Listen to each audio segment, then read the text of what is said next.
Ma'am সবাই এখন আসলে সিজারিয়ান সেকশনে চলে যায়, কেউ নর্মাল ডেলিভারি করতে চায় না, যদিও এখন একটু সংখ্যাটা বৃদ্ধি পাচ্ছে নর্মাল ডেলিভারির দিকে। তো প্রাথমিক অবস্থায় যখন একজন মা গর্ভবতী হয়ে আপনাদের কাছে আসেন, তখন কিভাবে আসলে কাউন্সিলিং করে থাকেন যেন তারা সিজারিয়ান সেকশনে না গিয়ে যেন নর্মাল ডেলিভারিটা করতে পারেন? এটা আমাদের সবারই মেসেজ হওয়া উচিত বা বলা উচিত যে প্রথম প্রেগনেন্সিটা অন্তত আমরা চেষ্টা করব নর্মাল করার।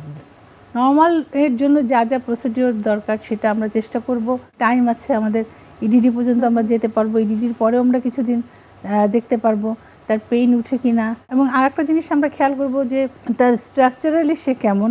অনেক সময় দেখা যায় যে স্ট্রাকচারটা এমন থাকে যে দেখে আমরা বুঝি এই পেলভিস দিয়ে নর্মাল হবে না, অর্থাৎ যাদের হাইট একটু কম এবং পেলভিসটা অনেকে চাপা থাকে, একটু হাত দিয়ে বোঝা যায়।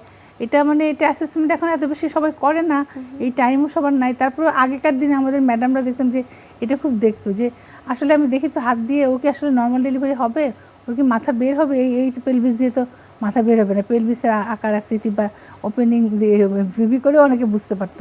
আগে এত সবাই ক্লিনিক্যালি এত ভালো ছিল। আমরা এখন সবাই যন্ত্রের উপর বেশি নির্ভরশীল হয়ে যে ক্লিনিক্যালি আমরা এখন আর কেউই ওরকম ভালো না। আমাদের আগেকার ম্যাডামদের যারা লেজেন্ডারি তাদের মতো নাই। তো আমরা এখন মোটামুটি বলে দিই যে প্রথম প্রেগনেন্সি আমরা যদি তেমন কোনো কোমরবিডিটি না থাকে নর্মাল ডেলিভারি করার কথাই বলে থাকি।